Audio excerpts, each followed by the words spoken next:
पिछली क्लास में हमने साइनाप्स में देख लिया था, समझ आ गया ना आपको? उस पे एनसीईआरटी के क्वेश्चंस भी हमने कर लिए थे, कुछ एक न्यूट्रल पॉइंट लोकेट करना, मतलब नल पॉइंट। अब इसमें इस चैप्टर में डायापैराफेरो के अलावा तो टाइप्स ऑफ मटेरियल तो इस साल के लिए हटा दिया गया है बोर्ड से। उसके अलावा जो है मेन है कुछ टर्मिनोलॉजी, टर्म्स हमें समझनी है। कोई एक्सटर्नल फील्ड है, उसकी फील्ड इंटेंसिटी क्या होती है, या उसकी वजह से किसी मेटेरियल का मैग्नेटाइजेशन क्या होता है। तो पहले हम उन टर्म्स की तरफ चलें। ये आपका टॉपिक है 5.5, पेज नंबर 189।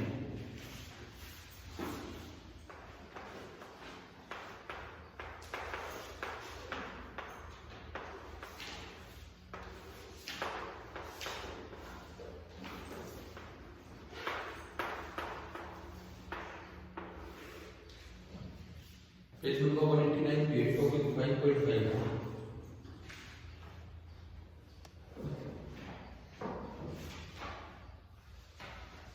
देखो ये क्या है कि जैसे सपोज आपने बाहर से कोई मैग्नेटिक फील्ड लगाया, सपोज मैं उसे कहता हूँ बी नोट। आपने जो फील्ड लगाया वैक्यूम में उसकी स्ट्रेंथ है बी नोट, और अब आपने कोई मीडियम डाल दिया, उस फील्ड ने मीडियम में पोल बना दिया, कहीं साउथ कहीं नॉर्थ, पता नहीं। सपोज आपने इस तरह के पोल बनवा दिए कि ये तो साउथ है और ये नॉर्थ, तो ये खुद एक मैग्नेट बन गया। और मैग्नेट का अपना फील्ड होता है, मैग्नेट के अंदर तो साउथ से नॉर्थ और बाहर नॉर्थ से साउथ। तो इसके अंदर कुछ फील्ड बढ़ गया होगा, क्योंकि एक तो अप्लाइड फील्ड है और एक इसका खुद का फील्ड है। खुद मैग्नेटाइज होकर जो फील्ड आया है उसे मैं BM से रिप्रेजेंट करूँ। BM का मतलब है अंदर जो एक्स्ट्रा फील्ड आया है ड्यू टू मैग्नेटाइजेशन, और ये B नोट है जो आपने बाहर से अप्लाई किया। तो जो नेट भी अंदर बनेगा that will be vector sum of B note and BM। B note तो क्या चीज है यहाँ पे? B नोट तो क्या चीज है? एक्सटर्नल फील्ड अप्लाइड, उसकी स्ट्रेंथ क्या है। BM क्या चीज है? मैग्नेटाइजेशन जो हुआ मटेरियल का, उसकी वजह से कितना फील्ड और बना हुआ। और B क्या चीज है? रिजल्टेंट फील्ड अंदर कितना होगा। अगर BM और B नोट सेम डायरेक्शन में हो तो B ज्यादा होगा, जैसा कि फेरोमैग्नेटिक मटेरियल्स में होता है मेनली, और पैरा में भी ऐसे होता है। और अपोजिट डायरेक्शन में हो, बाई चांस ऐसा मैग्नेटाइजेशन हो कि BM और B नोट अपोजिट डायरेक्शन में, तो अंदर नेट भी क्या हो जाएगा, थोड़ा कम हो जाएगा। ये होता है डायामैग्नेटिक मटेरियल, ठीक है ना, वो टर्म सब आएगी नहीं।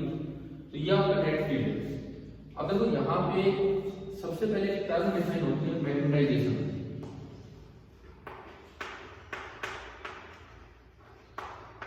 मैग्नेटाइजेशन ये फील्ड का नहीं है, किसका होता है? मटेरियल का। वेक्टर क्वांटिटी है। This is similar to polarization. क्या पोलराइजेशन टर्म हम पढ़ के आए थे कैपेसिटेंस के आसपास, पढ़ा था? पोलराइजेशन कैपिटल P वेक्टर, उसका मतलब था डाइपोल मोमेंट इंड्यूस्ड।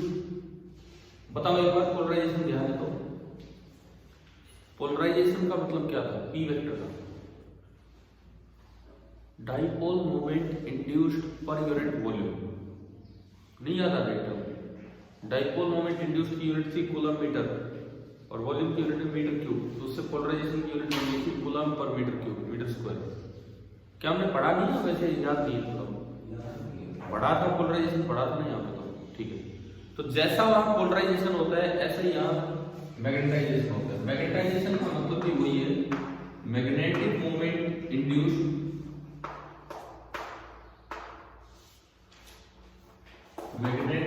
जो ये पोल बनने से आए हैं पर यूनिट वॉल्यूम ऑफ सैंपल। इस सैंपल का कितना वॉल्यूम है, तो ये आपकी टर्म डिपेंड होती है। साइज को सिंबल कैपिटल M दिया हुआ आपकी होती है, और ये सिंबल्स को फिक्स नहीं होते, कुछ भी बनाए रखते हैं इस तरह से। कैपिटल M ही बोल रखा है इसको। इसको जो सिंबल दिया है that is capital M। Magnetic moment कैसे बन गया, अंदर दो पोल आ गए, उसी तरह का डाइपोल बन गया, ठीक है ना, जैसे वहां minus Q plus Q induce होते थे इस तरह से।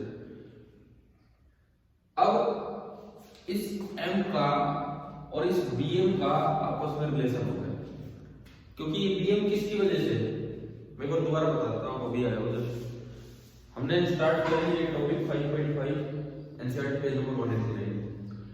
एक मटेरियल है कोई भी, उसको मैग्नेटाइज करवाना है तो आपने बाहर से कोई फील्ड लगाया जिसकी बाहर स्ट्रेंथ मैंने कितनी मान ली V नॉट, लेकिन ये मैग्नेटिक मटेरियल है तो इसमें कुछ पोल्स इंड्यूस हो जाएंगे।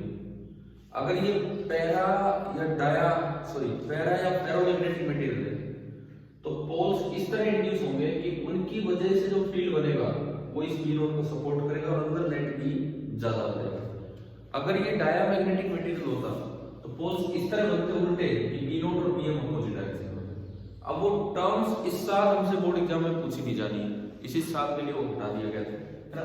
तो अंदर जो नेट B बनेगा वो क्या बनेगा, V not plus BM। Vector sum है, अगर दोनों सेम डायरेक्शन में है तो जुड़ जाएंगे, अपोजिट डायरेक्शन में है तो मैग्नीट्यूड सब्ट्रैक्ट हो जाएगा। क्लियर। अब जिस तरह पोलराइजेशन एक वर्ड था, वहां पे polar dielectric, non polar dielectric ये वर्ड्स आते थे, पोलराइजेशन एक वर्ड था, उसी के इक्विवेलेंट यहां वर्ड क्या है, मैग्नेटाइजेशन। इलेक्ट्रिक फील्ड किसी मेटेरियल का पोलराइजेशन करवाता है, मैग्नेटिक फील्ड किसी मेटेरियल का मैग्नेटाइजेशन करवाता है। पोलराइजेशन का मतलब होता था dipole moment induced per unit volume of the specimen. यहां इसका मतलब होता है magnetic moment induced per unit volume of the specimen. ठीक है, कितना मैग्नेटिक मोमेंट बना है और उसके साथ। अब अगली बात, क्या ये BM M से रिलेटेड होता है?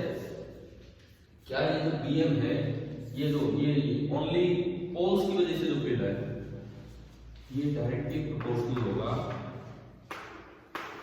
M के।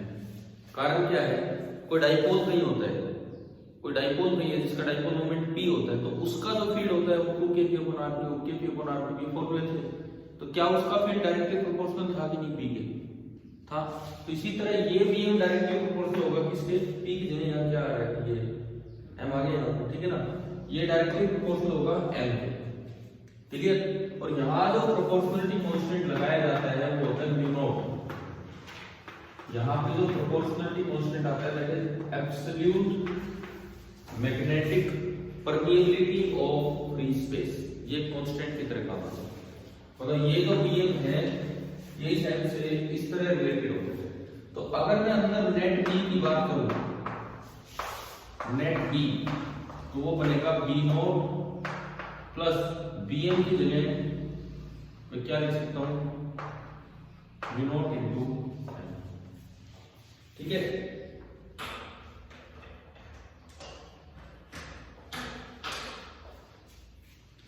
क्लियर है यहां तक? अब देखो हम फील्ड की एक और प्रॉपर्टी की तरफ चलेंगे। फील्ड की एक और प्रॉपर्टी जिसे बोलते हैं मैग्नेटिक इंटेंसिटी या magnetizing intensity of the field, और उसे डिनोट करते हैं हम H से, H vector. H vector is called magnetizing intensity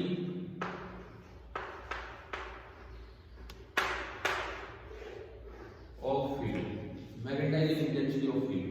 इसका मटेरियल से कोई लेना देना नहीं है, ये फील्ड की ही एक प्रॉपर्टी होती है। एक मैग्नेटिक फील्ड स्ट्रेंथ जिसको हम V से रिप्रेजेंट करते हैं, और एक मैग्नेटाइजिंग इंटेंसिटी जिसको हम H से रिप्रेजेंट करते हैं।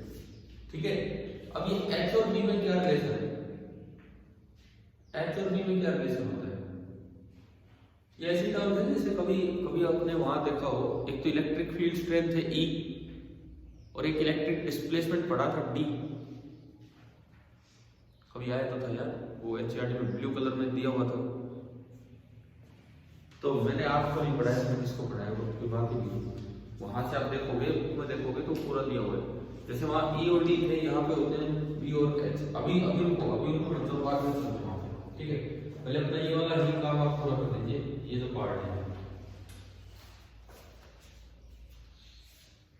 ये जो B है ये H से कैसे रिलेटेड होता है, या यूं कहें मैग्नेटाइजिंग इंटेंसिटी ऑफ फील्ड क्या होती है, this is the ratio of H is the ratio of, सुनो इधर, बी अपॉन परमिएबिलिटी। तो अगर मैं यहां देखूं तो एच की वैल्यू आएगी B not upon mu not, और यहां कोई मीडियम आ गया है, मीडियम में म्यू नॉट से जब यूज करते हैं एब्सोल्यूट परमिएबिलिटी। यहां देखें तो एच की वैल्यू आएगी बी अपॉन। अब एक बार आप इधर सुनो, एच जो है मैग्नेटाइजिंग इंटेंसिटी ऑफ फील्ड, ये तो प्रॉपर्टी होती है फील्ड की, और एम जो है मैग्नेटाइजेशन, वो प्रॉपर्टी फील्ड की नहीं, वो प्रॉपर्टी किसकी होती है, मटेरियल की। देखो ये ऐसी सिचुएशन है, जैसे मान लो सामने कोई बच्चा बैठा है, इधर देखो, और एक बार मैं पढ़ा के गया, एक बार कोई और पढ़ा के गया, हो सकता है एक के कारण कम समझ में आया, एक के कारण ज्यादा समझ में आया, तो वो तो प्रॉपर्टी टीचर की है, मतलब तो एच है, एच की आपको समझाने आया, कितना समझाना है। एक केस है, एक ही टीचर और सामने दो बच्चे बैठे, एक को ज्यादा समझ आ गया और एक को कम समझ आया, ये उस बच्चे की प्रॉपर्टी, मतलब मटेरियल की मैग्नेटाइजेशन किसमें ज्यादा होगा, वो है आपका एम। समझ रहे हो? कंबाइंड इफेक्ट क्या होता है? कंबाइंड इफेक्ट ये होता है कि दोनों का मिला जुला असर, टीचर और बच्चे का फिर क्या रिजल्ट आए, वो उस पर अभी आएंगे। मतलब कंबाइंड इफेक्ट है एच और एम का मिला जुला असर। अब इसमें एच और एम आप ध्यान से समझो क्या है। अब बताओ, एच जो है मैग्नेटाइजिंग इंटेंसिटी ऑफ फील्ड, ये बाहर से लगाए गए फील्ड की प्रॉपर्टी है या इसमें मटेरियल का कोई लेना देना है? बाहर से लगाए गए फील्ड की प्रॉपर्टी है। इसकी वैल्यू क्या होती है? This is simply the ratio. आप इसको बाहर से भी लिख सकते हो, अंदर से भी लिख सकते हो। बाहर से देखते हो, बाहर फील्ड कितना है, बी नॉट डिवाइडेड बाई बाहर की एब्सोल्यूट परमिएबिलिटी कितनी, म्यू नॉट। अगर अंदर से देखते हो तो अंदर नेट फील्ड कितना है, नेट फील्ड बी, और अंदर की एब्सोल्यूट परमिएबिलिटी कितनी लिखते हैं, म्यू। तो एच चाहे यहां से लिखो चाहे यहां से लिखो, वो सेम आएगा, वो मटेरियल की प्रॉपर्टी ना ना ना, वो एक्सटर्नल फील्ड की प्रॉपर्टी की, बाहर से किसने फील्ड है, ये आया समझ। अब जो एम है वो किसकी प्रॉपर्टी है, मटेरियल की। ठीक है, एम जो है वो मटेरियल की प्रॉपर्टी, मटेरियल में कितना मैग्नेटिक मोमेंट इंड्यूस हुआ पर यूनिट वॉल्यूम। ठीक है, this is equal to polarization जो इलेक्ट्रिक फील्ड करवाता था।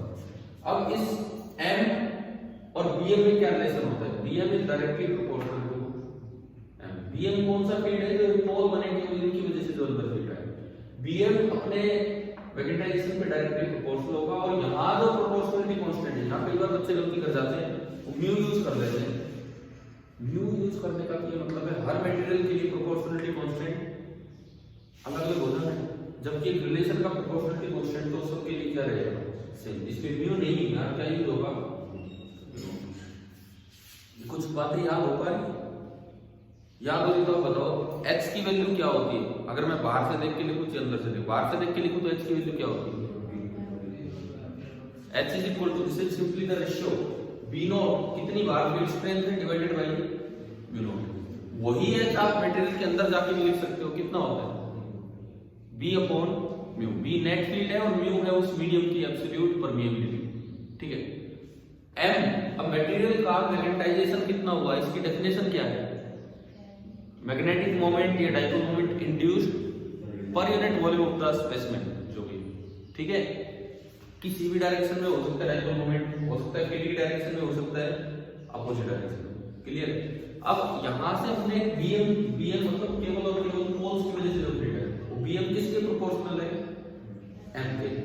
लेकिन उसमें प्रोपोर्शनलिटी कांस्टेंट एक कांस्टेंट होना चाहिए। अगर आपने म्यू लिख दिया ये सोच के जो मीडियम है, तो हर मटेरियल के लिए अलग अलग हो जाएगा, जबकि एक रिलेशन का प्रोपोर्शनलिटी कांस्टेंट तो एक होगा। तो इसको यहाँ क्या दिया गया है, कुछ रिलेशन, कुछ टर्म्स हमें याद आ गई, समझ आ गया क्या क्या है।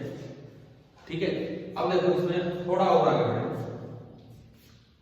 बी नॉट और ये इधर आपका ये बना बी एल। अगर मैं बी को लिखना चाहूँ, बी यहां से देखते तो बी वेक्टर को मैं म्यू इनटू एच लिख सकता हूँ।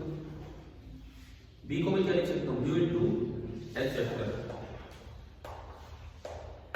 बी नॉट को मैं क्या लिख सकता हूँ, इसी तरह म्यू नॉट इनटू एच, और ये आपका हो गया म्यू नॉट इनटू एम।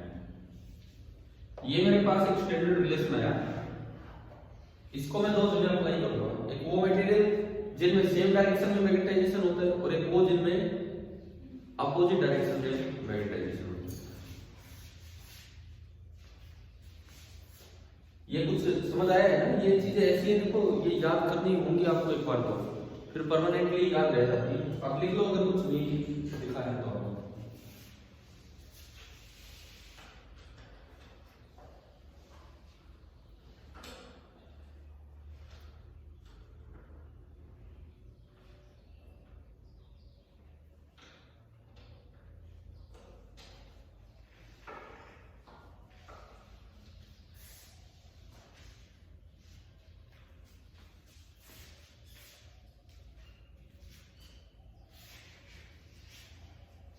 अब यहां पे एक रेशियो डिफाइन होता है और ये वो रेशियो है जो हमने इलेक्ट्रोस्टैटिक्स में भी डिफाइन किया होता है, ससेप्टिबिलिटी। ये आया था कि नहीं आया था? तो सेम ही तो चल रहा है, वही काम। ये यहां पे इसको बोल देते हैं मैग्नेटिक ससेप्टिबिलिटी।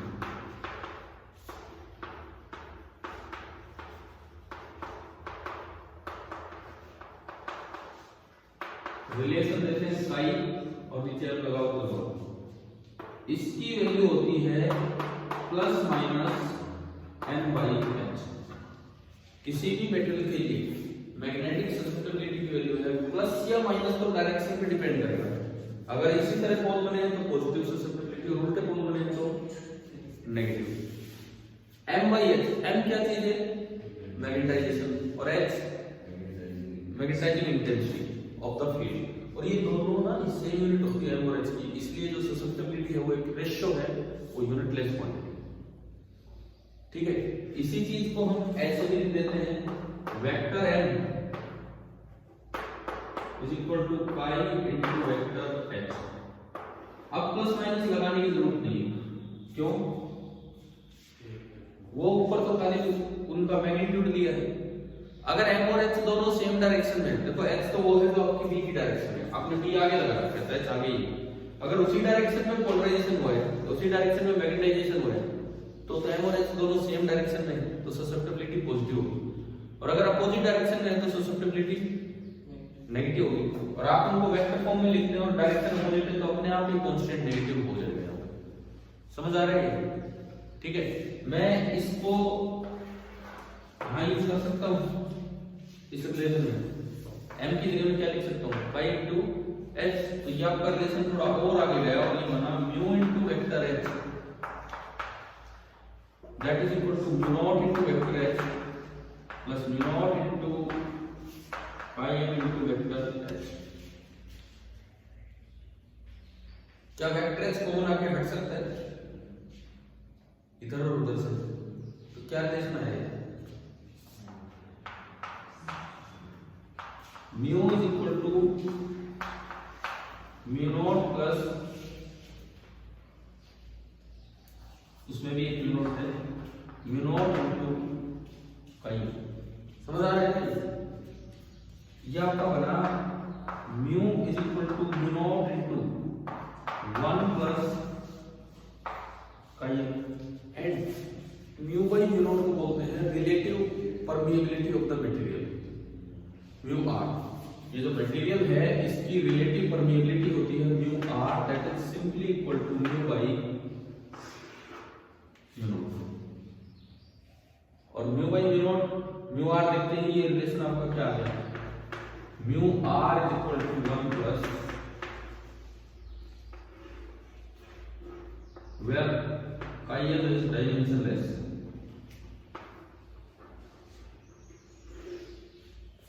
सेम ऐसा ही रिलेशन इलेक्ट्रोस्टैटिक्स में भी वैलिड होता है, epsilon r is equal to 1 plus pi e if susceptibility is defined as dimensionless.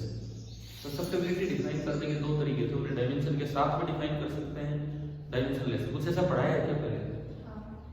तो यार वो सेम है, वो सेम है यहाँ पे, लेकिन हम डायमेंशनलेस तरीके से ही डिफाइन कर रहे हो। Mu r is equal to 1 plus pi e। For para and ferromagnetic material का इज पॉजिटिव, क्योंकि उनमें सेम डायरेक्शन में मैग्नेटाइजेशन होता है, तो म्यू आर 1 से बड़ा होगा। For diamagnetic material opposite direction magnetize होने की वजह से काई नेगेटिव होता है तो mu r is less than 1, जबकि जो एप्सिलॉन आर है उधर का वो कभी 1 से छोटा नहीं होता है। हमने पढ़ा होगा एप्सिलॉन आर या डाइलेक्ट्रिक कांस्टेंट किसी भी मीडियम का हो वो हमेशा 1 से बड़ा होता है। कई बातें आगे क्या समझ में, देखो ये रिलेशन वाले टॉपिक है ना, बच्चे इग्नोर करके चले जाते हैं और ये इक्वली इंपॉर्टेंट टॉपिक है और इनको रटने की बजाय थोड़ा सा समझ के याद करो क्या है। यहाँ तक क्लियर है सारी बातें। अब देखो एक बार डायरेक्ट क्वेश्चन आ जाए म्यू आर और ससेप्टिबिलिटी में क्या रिलेशन है, तो relative permeability relative permeability is equal to 1 plus susceptibility. ठीक है, इस पार्ट पे बोर्ड में नहीं, आपके जेई में और जेई मेन में और इसमें नीट में हर बार चांस होते हैं कोई ना कोई सवाल आने के। आसान सवाल आता है, मुश्किल नहीं आता, लेकिन इतनी चीजें कोई याद करके जाए तब की बात है कि क्या है, आसान सवाल आता है सीधा। और डायपैरापेरो पे भी सवाल आ सकते हैं आपके नीट और इसमें। ठीक है, एक बार मैं फटाफट बोर्ड पे नहीं देखना, वैसे देखेंगे रिलेशन क्या है।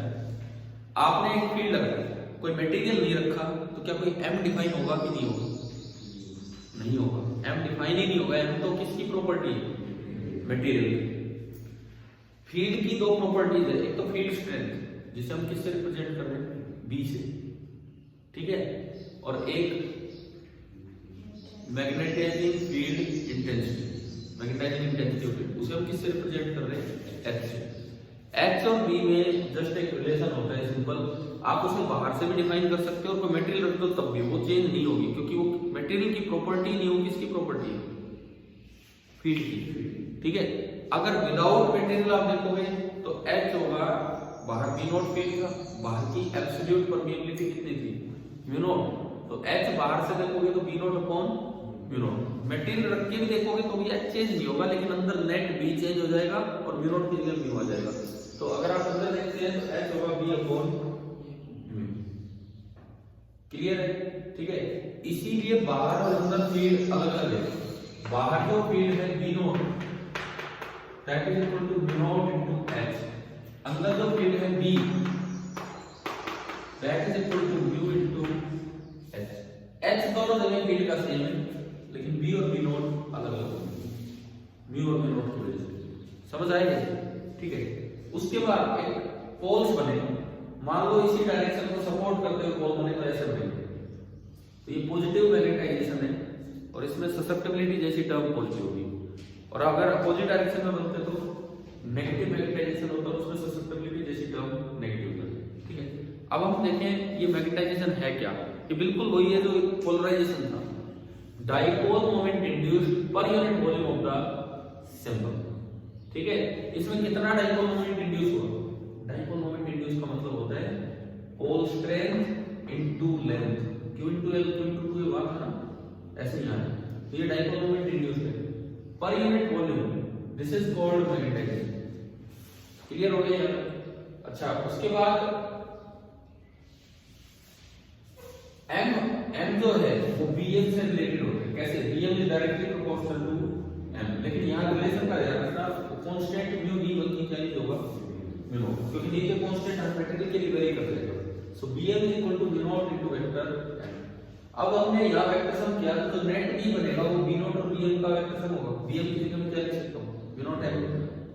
ठीक है, b नॉट की b की जगह म्यू h, b नॉट की जगह म्यू नॉट h जो ऊपर था वो ये।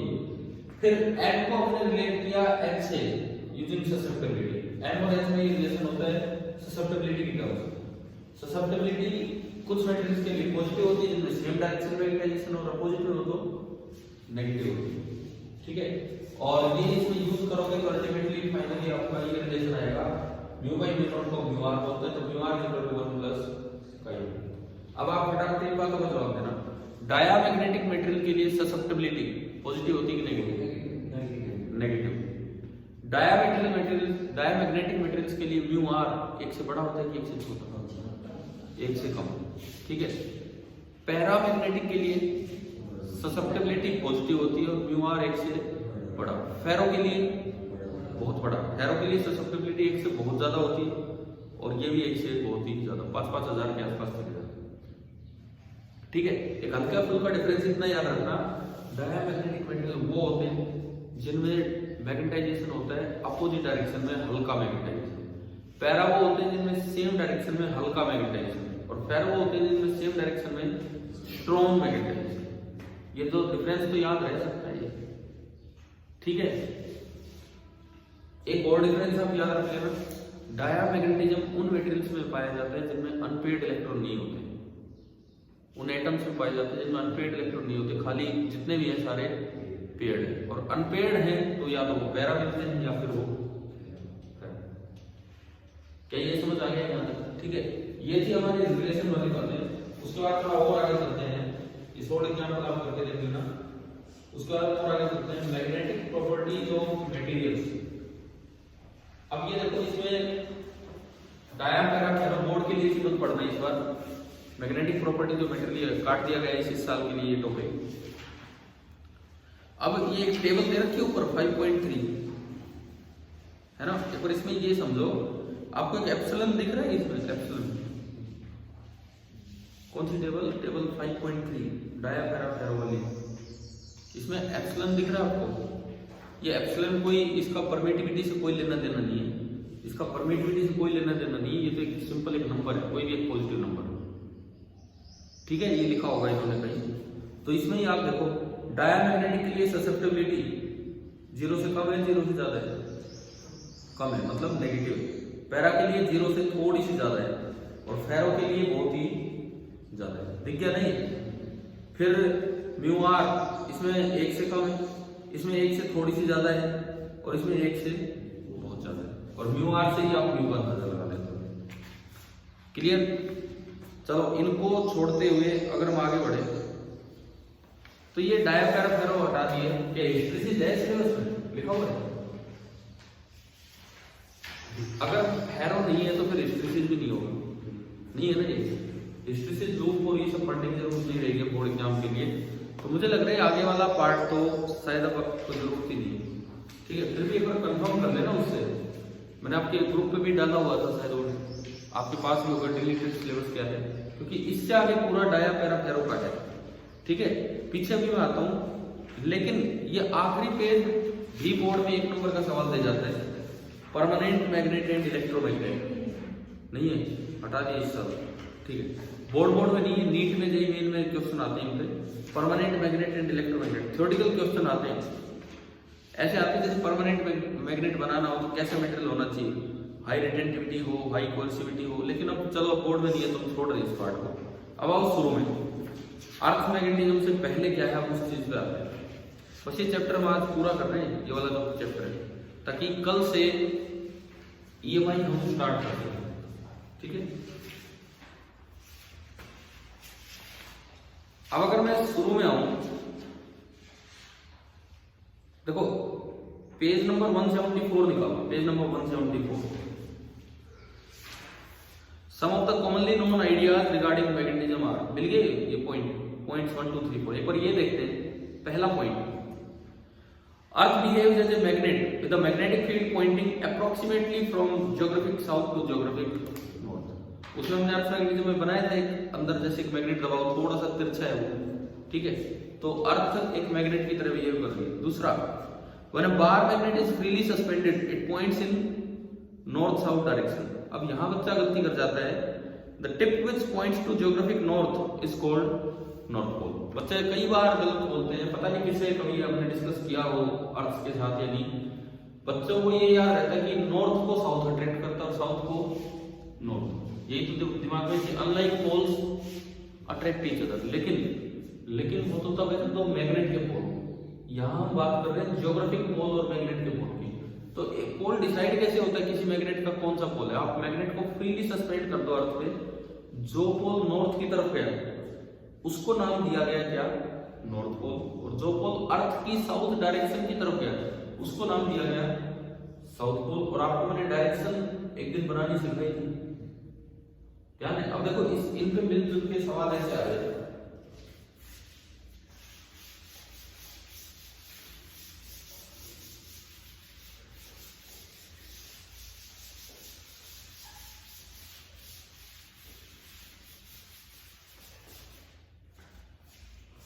इन पे इस तरह से सवाल आ जाएंगे ये अर्थ है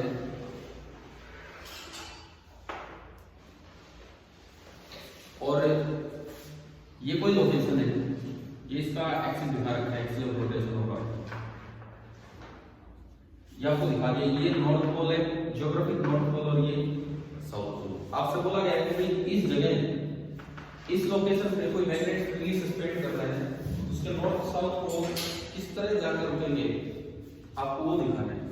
तो आपको पहले भी यहाँ एक हॉरिजॉन्टल प्लेन बनाना होगा। कैसे बनाएंगे, मैंने बताया था, यहाँ से शॉर्टेस्ट कर्व ज्वाइन कीजिए किसको, नॉर्थ पोल को, बताया था दोस्तों, और इस पे टेंजेंट डाल दीजिए। वो कौन सी डायरेक्शन होगी, नॉर्थ, है ना। इससे अपोजिट साउथ, इसके राइट में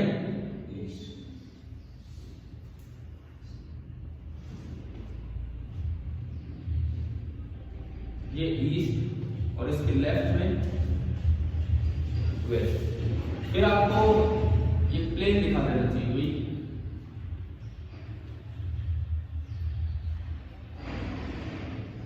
जो भी है, ये एक प्लेन हमने बनाया।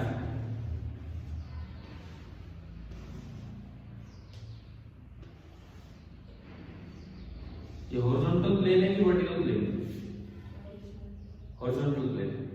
ये इस जगह का एक हॉरिजॉन्टल प्लेन है। अब अगर मैं इस लोकेशन पे किसी मैग्नेट को फ्रीली सस्पेंड करूं,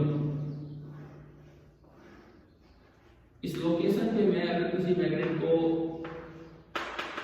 फ्रीली सस्पेंड करूं, तो जो पोल नॉर्थ डायरेक्शन की तरफ जा रहा है उसको क्या नाम दिया जाता है, नॉर्थ पोल, और जो साउथ की तरफ जा रहा है उसको क्या नाम दिया जाता है, साउथ पोल। तो विद डायग्राम में 1-2 नंबर का बहुत अच्छा सवाल होता है, क्योंकि मैंने उस दिन भी बताया था, आधे बच्चे तो यही नहीं बना पाते कि नॉर्थ डायरेक्शन किधर है, साउथ किधर है, तो फिर उसके हिसाब से डायग्राम कैसे बनेगा। समझ आ गया। अगर अर्थ की बड़ी आ जाए और उसको कंप्लीट करना है तो ये सब आपको देखना है। ऑब्जेक्टिव बन के आ जाए, ऐसे 4 डायग्राम दे रखे हो, ऐसे 4 डायग्राम, 2 में तो यही है, लेकिन नॉर्थ साउथ एक में इधर, एक में उल्टा कर दे, और 2 ऐसे डायग्राम होते हैं उनमें नॉर्थ साउथ डायरेक्शन की गलत बना रखी है, जैसे ये ले लिया और नॉर्थ सीधा बना दिया, नॉर्थ सीधा बना दिया इसके पैरेलल। ऐसा भी तो हो सकता है इसके पैरेलल ही नॉर्थ बना के दिखा दे, समझ गए। आधे बच्चे तो उसी में चले जाएंगे, बोले हाँ नॉर्थ तो इसकी तरफ ही होता है, समझ गए हो ना, काम पे क्या गलती हो जाती है। ठीक है, चलते आगे। तीसरा point, there is a repulsive force when north poles of 2 magnets are brought close together. like poles अगर पास आएंगे 2 मैग्नेट के, तो एक दूसरे पे कैसा फोर्स लगा रहे हैं, रिपल्सिव, और अनलाइक पोल्स पास आएंगे तो अट्रैक्टिव। ठीक है, ये तो ऐसा ही पॉइंट हो गया। Next, we can not isolate the north और south pole of a magnet. अगर आप 2 टुकड़ों में तोड़ देंगे तो भी उसमें टूटी हुई जगह अपने आप नॉर्थ और साउथ बन जाता है। छोटी क्लास में पढ़ाई जाती है बात, लेकिन इलेक्ट्रिक चार्ज में तो ऐसा नहीं है, वहां तो मोनोपोल एग्जिस्ट करते हैं। इलेक्ट्रिक चार्ज में क्यू और माइनस क्यू आप उन्हें अलग अलग कर सकते हो, मैग्नेट में मोनोपोल एग्जिस्ट नहीं करते। क्या रीजन है इसका, बताओ, इसका रीजन क्या है। इसका रीजन आज तक तो साइंस को पता नहीं लगा है, this is the fact for science. ठीक है, ये मैं आपको पढ़वा देता हूँ ऐसे लाइन, ताकि दिमाग में रहे कि कहाँ कहाँ ऐसी बातें। चलना एक बार पॉइंट्स के folder, page number 199, point number second की लास्ट लाइन पढ़ो। पॉइंट नंबर सेकंड की last line, we do not know why magnetic monopoles do not exist or why electric charge is quantized। ये कुछ एक्सपेरिमेंटल फैक्ट्स हैं science के, जिनको अभी तक एक्सप्लेन नहीं किया जा पाया है कि ऐसा क्यों है। हाँ ऐसा है, बस ये समझा गया है, लेकिन ऐसा क्यों है इसका रीजन आज तक तो मिला नहीं। ठीक है, हम तो यही कह देते हैं भाई तोड़ दोगे तो दोबारा नॉर्थ साउथ आ जाते हैं, समझ गए हो ना, ये तो पड़ा हुआ है, बट उसका रीजन नहीं पता कि ऐसा क्यों हो जाता है। क्लियर हो गया। ठीक है, उसके बाद अगला point, it is possible to make magnets out of iron and its alloy. आप आयरन को मैग्नेटाइज करवाते रहो तो वो भी थोड़ी देर में क्या बन जाता है, मैग्नेट। या उसको दबा दो धरती में, नॉर्थ साउथ परफेक्ट डायरेक्शन ढूंढ के थोड़े दिन में वो भी क्या बन जाते हैं, मैग्नेट बन जाते हैं। ठीक है, आपने अभी देखा हो आयरन थोड़ी देर, जैसे ये जो छोटे छोटे स्क्रूज होते हैं, ये जिनको हम बोलते हैं, इनको अगर आप थोड़ी देर मैग्नेट के कांटेक्ट में रखो या मैग्नेटिक स्क्रू ड्राइवर ले लो उसके कांटेक्ट में, तो इनमें भी मैग्नेटिज्म आ जाता है, ये भी दो आपस में चिपकने लग जाते हैं, रिपेल करने लग जाते हैं। ठीक है, ये 4-5 पॉइंट्स आ गए समझ, आसान आसान टॉपिक चल रहे हैं, इसमें जो काम की चीज अभी मैं आऊंगा उस पर की जो सीधा आ सकता है। नेक्स्ट है बार मैग्नेट। बार मैग्नेट हम जानते हैं जो बार की तरह दिखे और एक उसमें परमानेंट पोल होते हैं, एक नॉर्थ पोल और एक साउथ पोल। नेक्स्ट है magnetic field lines. Magnetic field lines देखो, डायग्राम ही समझ लो साहब पहले तो, फिर उसके बाद हम आगे the field lines of bar magnet. A में तो किसकी फील्ड लाइन दिखाई है, बार मैग्नेट की। मैग्नेट के अंदर तो किधर से किधर जा रही है, साउथ से नॉर्थ, और मैग्नेट के बाहर नॉर्थ से साउथ। दूसरा दिखाया है एक करंट कैरिंग फाइनाइट सोलेनोइड, और तीसरा दिखाया है एक इलेक्ट्रिक डाइपोल।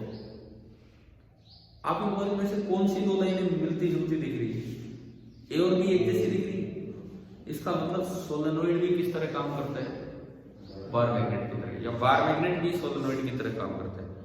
क्लियर है। अब फील्ड लाइन की कुछ प्रॉपर्टीज हैं, ये भी हम देख लें यहां से। पहली property, magnetic field lines of magnet और solenoid form continuous close loop.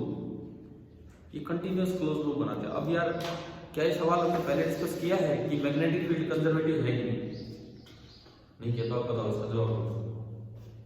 Magnetic field conservative होता है क्यों नहीं होता, कारण कंजर्वेटिव और नॉन कंजर्वेटिव फील्ड की डेफिनेशन ये थी कि अगर कोई क्लोज पाथ में वर्क जीरो करे तो वो कैसा होगा, कंजर्वेटिव, या उसका वर्क पाथ से इंडिपेंडेंट हो तो फील्ड कैसा होगा, कंजर्वेटिव। मैग्नेटिक फील्ड का वर्क तो हमेशा पाथ से इंडिपेंडेंट है, वो तो फिक्स है। मैग्नेटिक फोर्स का वर्क कितना होता है, कितना होता है, जीरो। हमने नहीं पढ़ा क्या, नेवर डू वर्क। तो ये तो इनका वर्क तो कभी भी पाथ पर डिपेंड नहीं करता, क्लोज पाथ में भी जीरो होता है। बताओ ये कंजर्वेटिव है कि नॉन कंजर्वेटिव, कैसा है, आ रहा है कैसा, कैसा फील्ड है मैग्नेटिक फील्ड, कंजर्वेटिव। फिर यूं पढ़ा था कि जिन फील्ड लाइंस क्लोज लूप नहीं होती वो कंजर्वेटिव होती है, और जो फील्ड लाइन क्लोज लूप होती है वो कंजर्वेटिव नहीं होती। मैग्नेटिक फील्ड लाइन कैसी है, क्लोज लूप, तो वो कंजर्वेटिव है कि नॉन कंजर्वेटिव, नॉन कंजर्वेटिव। तो ये कैसा फील्ड है, फिर ये एक एंगल से तो कैसा लग रहा है कंजर्वेटिव, एक एंगल से लग रहा है नॉन कंजर्वेटिव, कैसा फील्ड है। एक्चुअली ये क्वेश्चन इंपॉर्टेंट नहीं है, क्यों नहीं है, मैं एग्जाम के हिसाब से नहीं कर रहा हूं ये। वैसे मैग्नेटिक फील्ड में यू डिफाइन कर पाना पॉसिबल ही नहीं है, बिकॉज अगर क्लोज लूप की तरह देखें तो मैग्नेटिक फील्ड कैसा है, नॉन कंजर्वेटिव, क्लोज लूप बना रही है। लेकिन अगर वर्क डन की टर्म्स में सोचें, क्लोज पाथ में वर्क कितना करेगा, जीरो, तो ये कैसा होना चाहिए, कंजर्वेटिव। परंतु इसकी चर्चा ही नहीं होती, इसलिए नहीं होती, मेन होता है वर्क। फील्ड लाइन तो एक अप्रोक्सीमेशन है जो हम बनाते हैं बाद में, मेन होता है वर्क। और मैग्नेटिक फील्ड में तो क्लोज पाथ ढूंढने की भी जरूरत नहीं है, क्लोज पाथ छोड़ो तो ओपन में भी वर्क कितना कर रहा है, जीरो। तो ये सवाल ही नहीं आता कि उसका वर्क पाथ इंडिपेंडेंट है कि पाथ डिपेंडेंट है, बिकॉज उसका वर्क तो फिक्स है, कितना है, जीरो है। इसीलिए हम कभी इस बात की चर्चा ना करें कि मैग्नेटिक फील्ड कंजर्वेटिव है या नॉन कंजर्वेटिव। समझ आ गया। अगर किसी एग्जाम में ये सवाल आ जाए तो आप अपने दोनों एंगल वहां बता के समझ लो, दोनों एंगल कि भाई वो क्लोज लूप बना रही है तो उससे लगता है नॉन कंजर्वेटिव, लेकिन वो क्लोज पाथ में वर्क डन जीरो करती है उससे लगता है कंजर्वेटिव है। लेकिन हमेशा नहीं उनका वर्क जीरो है, तो इसलिए हम डिस्कस ही नहीं करते कि ये कंजर्वेटिव है या नॉन कंजर्वेटिव। कहीं ये सवाल पढ़ा है अभी तक कि मैग्नेटिक फील्ड कंजर्वेटिव है, और इलेक्ट्रिक फील्ड में तो शायद बार बार आता है किताब में, इलेक्ट्रिक फील्ड में तो बार बार आता है किताब में। जैसे मैं अभी भी आपको पढ़ाऊं एक जगह, पहले ही चैप्टर में कुछ पॉइंट्स हैं, मैं उसमें से बस जस्ट आपको एक पॉइंट पढ़ा रहा हूं, बिल्कुल फर्स्ट चैप्टर में।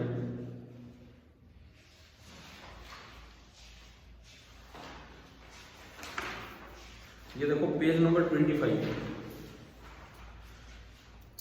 पेज नंबर 25, चौथा पॉइंट, फोर्थ पॉइंट लिखता है electrostatic field lines do not form any close loop and this follows from the conservative nature of electric field. ये कहता है कि इलेक्ट्रोस्टैटिक फील्ड लाइन कभी भी क्लोज लूप नहीं बनाती क्योंकि इलेक्ट्रिक फील्ड कैसा है, कंजर्वेटिव।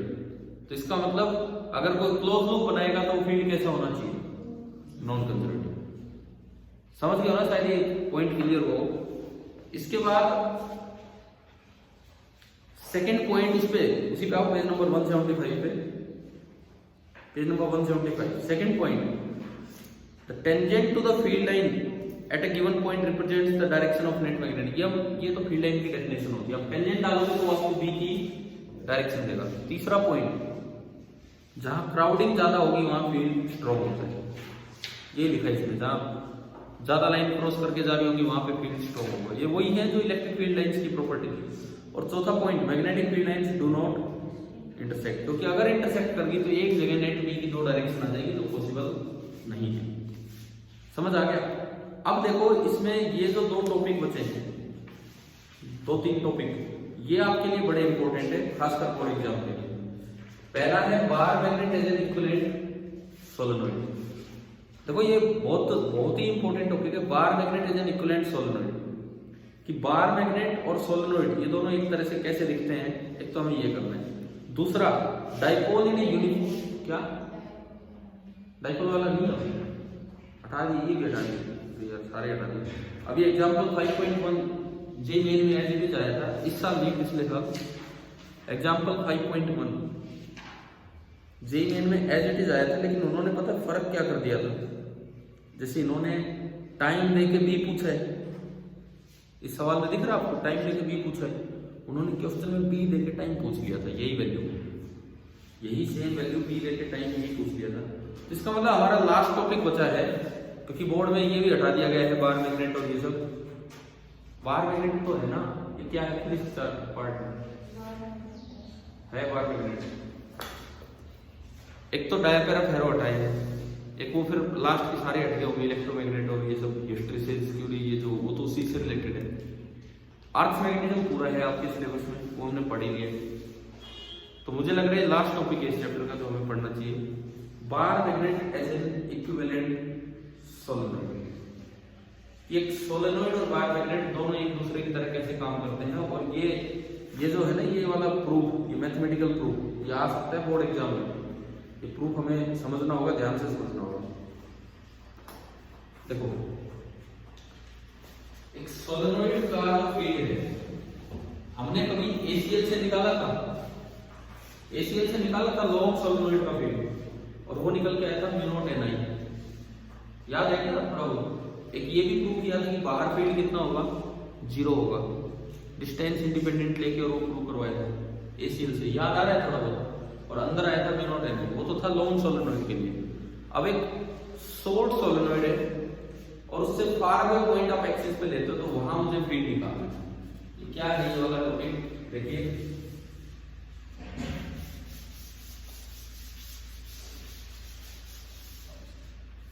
एक आपको शॉर्ट सोलेनोइड दिया है,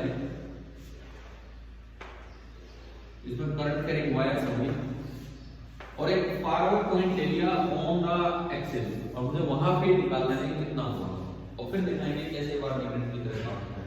मैं टर्म से इन्होंने ली, इन्होंने रेडियस ऑफ द सोलेनोइड मान लिया कितना, a, radius of the solenoid a मान लिया।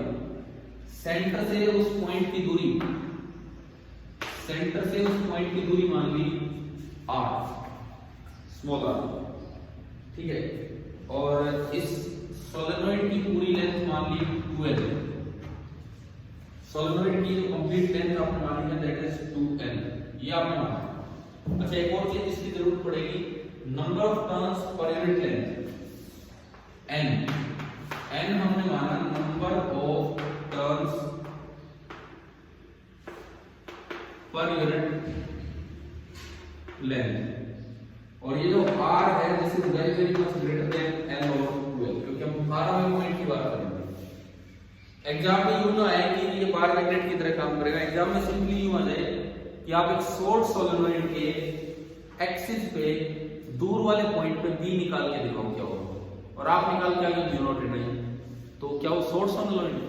वो तो लॉन्ग के लिए तो एसीएल लग जाता है, लेकिन शॉर्ट के लिए एसीएल नहीं लगेगा। शॉर्ट के लिए तो हमें किस पे जाना पड़ेगा? बायो-सावर्ट। ठीक है, आ चुका है सवाल बोर्ड पेपर में 2-3 बार, तो रिसेंट ईयर्स में, कि शॉर्ट सोलेनोइड के एक्सिस पे बी निकाल के दिखाओ। समझ आ रहा है क्या? तो इसमें ना हमें एलिमेंट मानना पड़ेगा। इन्होंने जो एलिमेंट माना है एक्स दूरी पे जाके सेंटर से, सपोज मैं एक्स लेंथ आगे गया और मैं थोड़ा सा और आगे जाऊं dx, तो मेरे लिए ये जो पार्ट है, ये सोलेनोइड के ये जो टर्म्स है, सोलेनोइड के ये जो टर्म्स है, इनको मैंने मान लिया एलिमेंट। तो बताओगे इस dx लेंथ में कितने टर्म्स आए? यूनिट लेंथ में कितने टर्म्स हैं? n। तो dx लेंथ में कितने टर्म्स हैं? n into dx। तो अगर मैं इसकी बात करूं तो जो नंबर ऑफ टर्म्स होंगे that is simply n into dx। अब इसको एक सर्कुलर कॉइल की तरह मानो, छोटी सी कॉइल है। अगर ये x है तो इसके सेंटर से आपका जो फील्ड पॉइंट है कितनी दूर हो गया? r minus x। मान लो सोलेनोइड में हर ब्रांच में जो करंट जा रहा है वो I है। एक सर्कुलर कॉइल की वजह से एक्सिस पे फॉर्मूला था mu naught n I r square upon 2 times r square plus x square power 3/2। तो अगर मैं इसके कारण मान dv लिखूं, dv उधर होगा, एक्सिस पे ही होगा। म्यू माना है कि इधर होगा, अगर आपने म्यू माना है तो करंट तो इधर होगा। Mu naught n number of terms वो कितना है? n d I r square radius ये माना है upon 2 times r square plus ये दूरी कितनी है? r माइनस x का होल स्क्वायर और पूरे की पावर 3/2। ठीक है, ये आपका dv, ये आपने लिखा होगा, इसलिए एक बार आप किताब में नजर डालो, क्या नोट तो पूरा करते नहीं, तो एटलीस्ट यहां से तो समझ आए। पेज नंबर 177 पे देखो, सबसे ऊपर dv क्या लिखा हुआ है? सबसे ऊपर जो dv लिखा है क्या वो समझ आ गया? ठीक है, अब अगर v चाहिए तो सीधा इंटीग्रेशन होगा, क्योंकि आप कोई भी एलिमेंट मानो सबका v, जैसे ये तो इसका भी दिखाया है, कोई भी एलिमेंट मानो सबका भी इसी डायरेक्शन में आना है, तो सेम डायरेक्शन में है, तो जो नेट d होगा that will be integral of उसका जो भी है mu naught n I a square dx में एंड में लिख दूं divided by 2 times a square plus r minus x का होल स्क्वायर पूरे की पावर 3/2। और x की लिमिट देखो, x यहां से स्टार्ट हुआ है, तो पूरे सोलेनोइड को अगर आप कवर करना चाहते हैं तो यहां पे x 0 ही है, तो पीछे से आना पड़ेगा। तो x की इनिशियल लिमिट होगी -l, फुल लेंथ 2l, और x की फाइनल लिमिट कितनी होगी? +l। समझ आ रहा है? अगर आपने x यहां से माना होता तो 0 to l, 0 to 2l clear होगा आपके ऊपर है। यहां लिमिट लगी -l to l। अब हम एक एप्रोक्सीमेशन करते हैं फार पॉइंट। अगर पॉइंट बहुत दूर होगा तो r बहुत ही ज्यादा है, अगर r बहुत ही ज्यादा है तो इस नीचे वाली क्वांटिटी में ना केवल r बचेगा और कुछ नहीं। r माइनस x को भी आप क्या लिख सकते हो? r स्क्वायर, और r square plus a square को भी क्या लिख सकते हो? r square. ठीक है, इसमें अगर केवल r स्क्वायर बचता है, r स्क्वायर की पावर 3/2 r क्यूब हो गया। तो for far away points this is equal to mu naught n I a square upon 2 times only क्या होता है r क्यूब और इनटू dx। क्या इसमें कोई भी चीज x पे डिपेंड कर रही है? नहीं कर रही ना। ये एप्रोक्सीमेशन आया क्या समझ में? क्या हुआ है कि फार अवे पॉइंट्स के लिए है, ये कहीं लिखा होगा इसके लिए, तो ये सारा बाहर आएगा और इंटीग्रल dx क्या होगा? x, और x की लिमिट होगी -l से लेके l, तो वो बनेगा l - -l, तो कितना हो गया? 2l। और वैसे भी इंटीग्रल dx पूरी लंबाई है, तो तो ये जब आप सोल्व करोगे तो आएगा v not n i a square upon 2r cube और इनटू 12 2 से 2 कैंसिल।